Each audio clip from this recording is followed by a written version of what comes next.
नमस्कार, दिन भर की बड़ी खबरों में आपका स्वागत है। मैं हूं परवीन।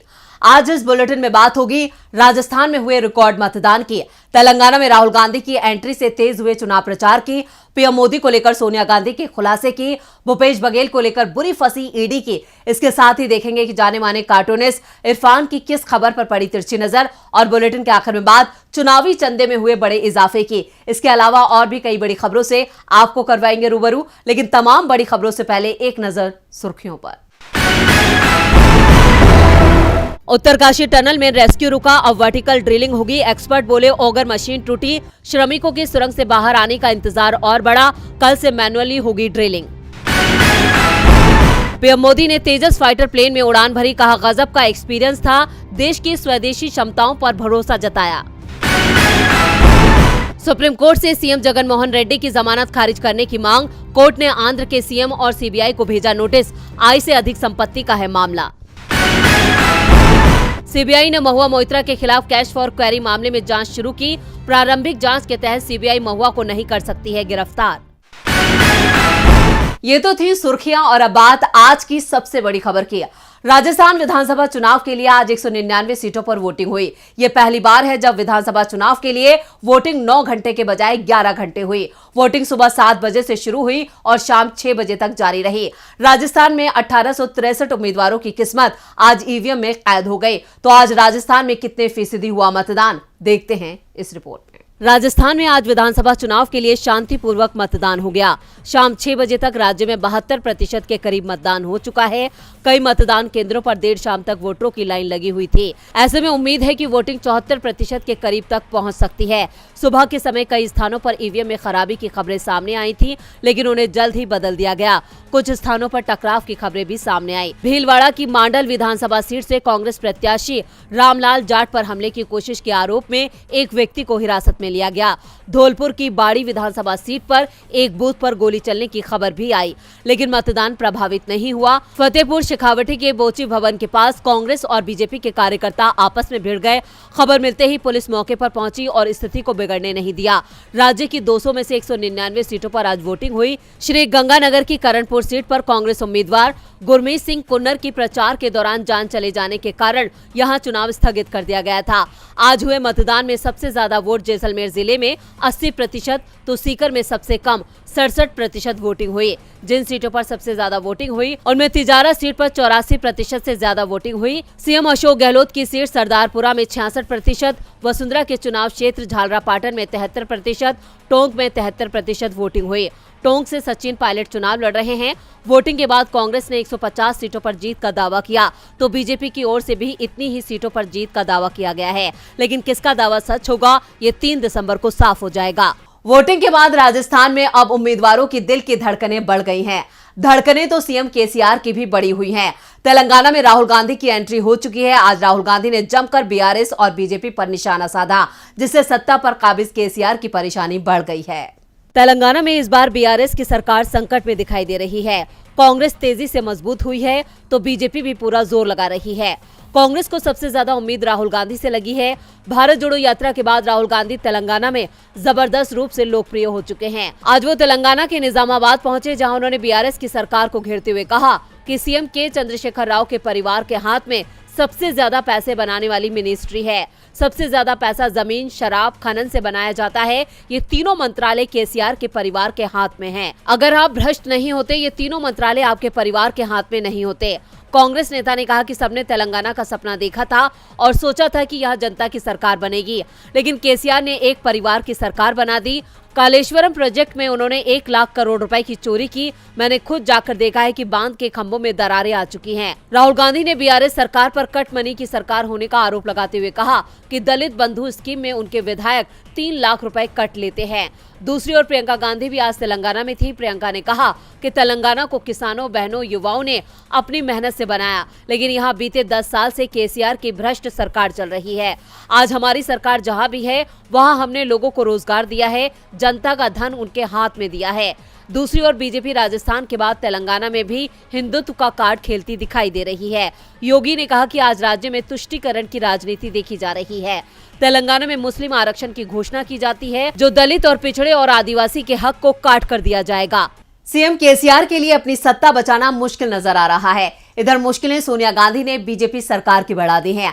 मोदी सरकार को लेकर बड़ा खुलासा किया गया है। खबर के मुताबिक पीएम मोदी किसी के इशारों पर काम करते हैं, तो किसकी कठपुतली है मोदी और केंद्र सरकार की सत्ता पर काबिज बीजेपी सरकार को कौन चलाता है? इसको लेकर कांग्रेस की पूर्व अध्यक्ष सोनिया गांधी ने मोदी सरकार पर बड़ा आरोप लगाया है। कांग्रेस की पूर्व अध्यक्ष सोनिया गांधी ने मोदी सरकार को लेकर बड़ा और चौंकाने वाला खुलासा किया है।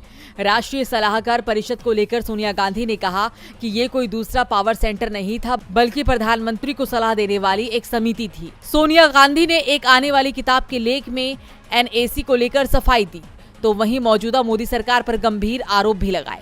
बता दें कि सोनिया गांधी पर आरोप लगते रही हैं कि वो एनएसी की अध्यक्ष रहते हुए मनमोहन सिंह की सरकार के अहम निर्णय लेती थी। सोनिया ने कहा कि एनडीए की सरकार खुल्लम खुल्ला आरएसएस से निर्देश लेकर काम कर रही है। आरएसएस ना तो विश्वसनीय है और ना ही जनता ने उसे चुना है। Enhancing people's right and freedom यानी एनएसी रिविजिटेड के नाम से लेख में सोनिया गांधी ने लिखा, बड़ी विडंबना है कि एनएसी को अपमानित किया गया, लेकिन मौजूदा एनडीए सरकार लगातार अपनी नीतियों को लेकर निर्देश आरएसएस से लेती है। 2015 में केंद्रीय मंत्रियों ने अपनी नीतियों का पूरा खाका प्रेजेंट किया था। प्रधानमंत्री नरेंद्र मोदी ने भी इसे मार्गदर्शन नाम दिया था। एनएसी की भूमिका बहुत ही सीमित थी। ये केवल प्रधानमंत्री को सुझाव दिया करती थी, बाकी फाइनल फैसला प्रधानमंत्री और मंत्रिपरिषद ही लिया करते थे। उन्होंने कहा कि अब एनडीए सरकार में प्रधानमंत्री कार्यालय और मंत्रालय केवल रबर स्टैंप बनकर रह गए हैं। संसदीय लोकतंत्र का मजाक बनाया जा रहा है। उन्होंने कहा कि एनडीए सरकार ने 2014 से लेकर 2019 तक 186 बिल पेश किए, जिसमें से 142 पर कोई सलाह नहीं ली गई। केवल 44 बिलों को जनता के सुझाव के लिए रखा गया। इसके लिए भी केवल 30 दिनों का समय दिया गया था। जनता को फैसले लेने के अधिकार और सलाह देने के अधिकार से वंचित कर दिया गया है। नागरिकों और सरकार के बीच का संबंध एक तरफा हो गया है। सोनिया गांधी के खुलासे से बीजेपी में हड़कंप मच गया है। इधर छत्तीसगढ़ में भी हड़कंप मचा हुआ है। छत्तीसगढ़ में चुनाव के वक्त ईडी काफी एक्शन में थी। पहले चरण की वोटिंग से ठीक 4 दिन पहले सीएम भूपेश बघेल पर बड़ा आरोप लगा था, जिसके बाद राज्य में सरगर्मियां तेज हो गई थी और कांग्रेस और सीएम पर हमलावर हो गई थी। वहीं अब एक बार फिर छत्तीसगढ़ को लेकर बड़ा खुलासा हुआ है, जिससे छत्तीसगढ़ की राजनीति में भूचाल आ गया है। ऑनलाइन सट्टा ऐप मामले में ईडी ने भिलाई से असीम दास और पुलिसकर्मी भीम सिंह यादव को पकड़ा था। ईडी ने दावा किया था कि असीम ने मुख्यमंत्री को 508 करोड़ दिए। अब एक लेटर वायरल हो रहा है। इसमें असीम दास की ओर से लिखा गया है कि मुख्यमंत्री भूपेश बघेल को 508 करोड़ देने की बात झूठी है। मुझे शुभम सोनी ने फंसाया है। इस मामले में अब बीजेपी ने जांच की मांग की है। ईडी की ओर से इस मामले में कोई आधिकारिक बयान अभी तक सामने नहीं आया है। असीम की वायरल चिट्ठी अब कोर्ट पहुंच चुकी है। असीम के वकील शोएब अलवी ने बताया कि अपना पक्ष रखते हुए असीम ने पूरी कहानी चिट्ठी में बताई है। इसे हमने अदालत में मामले की सुनवाई के दौरान पेश भी किया है। इस पत्र को रिकॉर्ड में शामिल किया गया है। असीम दास की वायरल चिट्ठी में जिसमें शुभम सोनी का जिक्र है, उसी का वीडियो जारी कर कुछ दिन पहले भाजपा ने कांग्रेस नेताओं पर आरोप लगाए थे। दुबई में रहने वाला शुभम सोनी खुद को सट्टा ऐप का संचालन बताता है। असीम का दावा है कि उसे फंसाने और मुख्यमंत्री का नाम इस मामले में जोड़ने की साजिश शुभम ने की थी। दरअसल छत्तीसगढ़ में पहले चरण के चुनाव से ठीक 4 दिन पहले यानी 3 नवंबर को असीम दास के हवाले से ईडी ने दावा पेश किया था कि सट्टा ऐप को लेकर सीएम को 508 करोड़ रुपए का भुगतान किया गया। इसके बाद 5 नवंबर को बीजेपी की ओर से शुभम सोनी का एक वीडियो भी जारी किया गया। शुभम ने खुद को महादेव सट्टा ऐप का संचालक बताया था। हालांकि दास अब अपने बयान से मुकर गया है। उसने कहा है कि उसे अब एहसास हो रहा है कि उसका गलत इस्तेमाल किया जा रहा है। उन्होंने कहा कि वो स्पष्ट कर देना चाहता है कि उसने कभी भी सीएम बघेल, विनोद वर्मा या कोई भी कांग्रेस पार्टी के नेता या कार्यकर्ताओं को कोई पैसा नहीं पहुंचाया है। भूपेश बघेल को लेकर ईडी फिर सवालों में है। सवालों में तो एमपी के सीएम शिवराज सिंह चौहान भी है।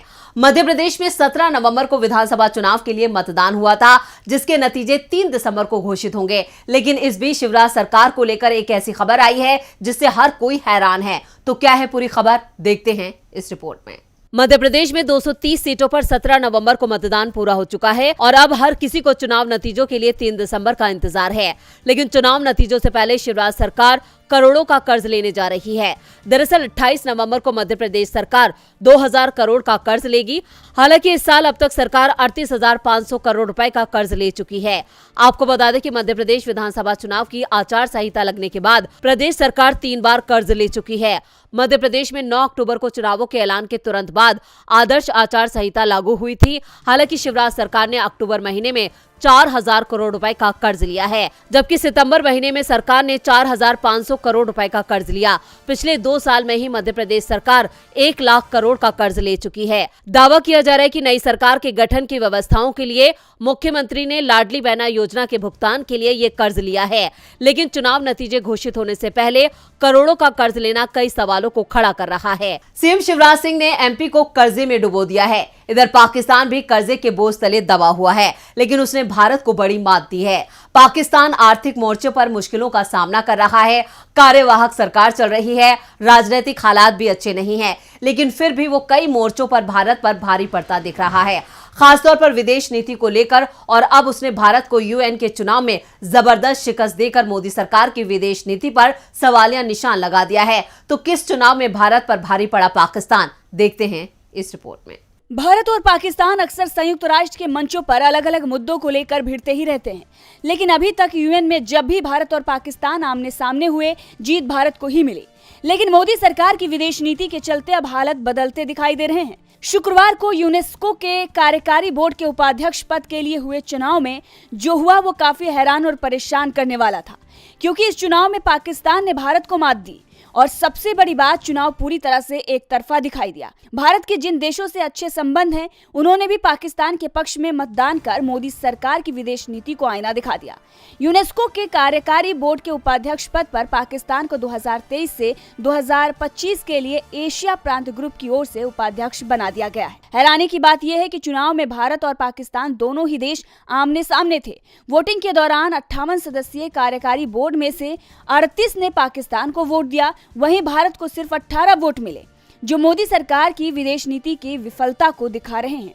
इसे लेकर अब विपक्ष ने भी मोदी सरकार को घेर लिया है। विदेश मंत्री भी विपक्ष के निशाने पर हैं। अब ये कोई पहला मामला नहीं है जब सवाल विदेश मंत्री पर खड़े हो रहे हों। अभी हाल में ही भारत के 8 पूर्व नौ सैनिकों को कतर ने जब सजा सुनाई, तो मोदी सरकार की विदेश नीति सवालों के घेरे में आ गई थी। अभी भी विदेश मंत्री एस जयशंकर पर कांग्रेस हमला बोल रही है और सवाल पूछ रही है। पाकिस्तान के बाद देखते हैं कि जाने माने कार्टूनिस्ट इरफान की किस खबर पर पड़ी तिरछी नजर।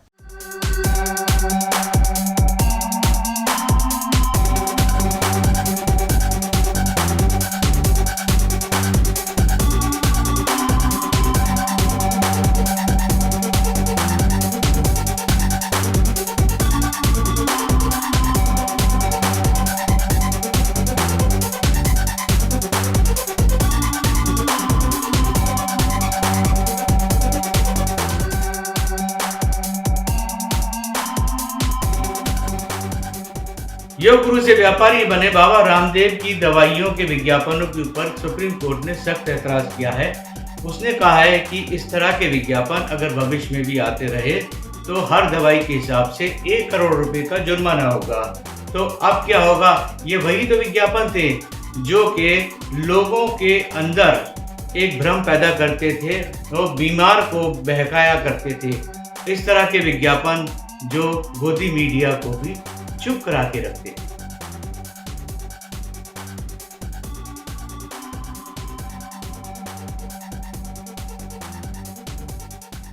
बहुत बहुत शुक्रिया इरफान जी। और बुलेटिन के आखिर में बात चुनावी चंदे की। जो पार्टियां आपसे चुनावों में वोट मांगती हैं, पोस्टर होर्डिंग्स छपवाती हैं, बड़ी बड़ी रैलियां और रोड शो करती हैं, इन सब पर काफी पैसा खर्च होता है और ये पैसा चंदे के जरिए पार्टियों के पास आता है। चुनावी चंदे के कई तरीके हैं, जिनमें से एक तरीका चुनावी बॉन्ड का है।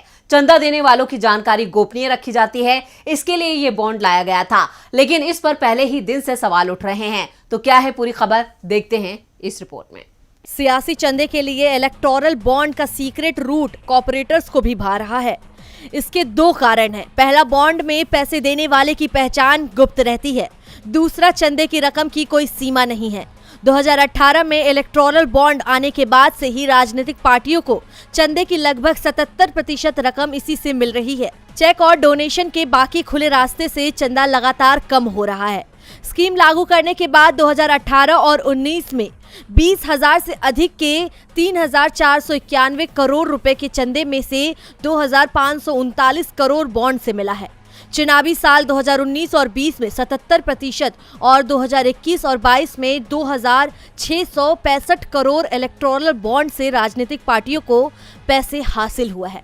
राजनीतिक पार्टियों द्वारा चुनाव आयोग को सौंपी गई ऑडिट रिपोर्ट के अनुसार अज्ञात कंपनियों से पार्टियों को इलेक्टोरल बॉन्ड के जरिए 1 करोड़ रुपए का चंदा देने का मामला सबसे ज्यादा है। 5 बड़े शहरों मुंबई, कोलकाता, हैदराबाद, चेन्नई और नई दिल्ली से बॉन्ड के द्वारा सबसे अधिक चंदा दिया जा रहा है। आपको बता दें कि चुनाव आयोग के हिसाब से 2013 और 14 में सालाना औसत कॉर्पोरेटर चंदा 224 करोड़ रुपया था, जो पिछले 5 साल में लगभग 10 गुना बढ़कर 2,171 करोड़ रुपए हो गया है। जबकि 2004 से 2012 तक कॉर्पोरेटर चंदे का सालाना औसत 47 करोड़ रुपया ही था। आपको ये भी बता दें कि इलेक्टोरल बॉन्ड पर सुप्रीम कोर्ट की संवैधानिक जजों की बेंच 31 अक्टूबर 2023 से सुनवाई कर रही है, जिसमें सरकार से लगातार सवाल किए जा रहे हैं। तो आज इस बुलेटिन में इतना ही। देखते रहिए DB लाइव। नमस्कार।